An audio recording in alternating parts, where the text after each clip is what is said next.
नमरूद की छोटी बेटी जिसका नाम सक्का था, अपने बाप से कहा, ऐ मेरे बाप, मुझे हज़रत इब्राहीम की आग में जो हालत है देखने दीजिए। बाप ने इजाज़त दी तो उसने देखा कि आप सही और सलामत आग में बैठे हुए नज़र आ रहे हैं।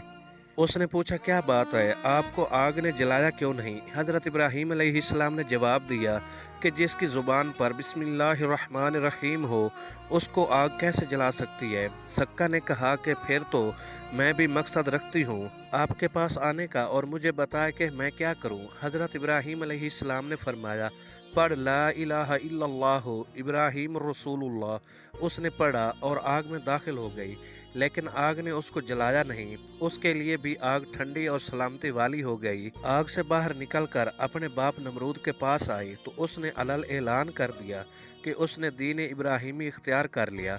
नमरूद ने जुल्म के पहाड़ तोड़ दिए अपनी बेटी पर और कैद कर दिया, लेकिन सक्का टस से मस न हुई। आखिरकार जिब्राईल अलैहिस्सलाम को हुक्म हुआ कि सक्का को उठाकर इब्राहीम अलैहिस्सलाम के पास छोड़ दिया जाए।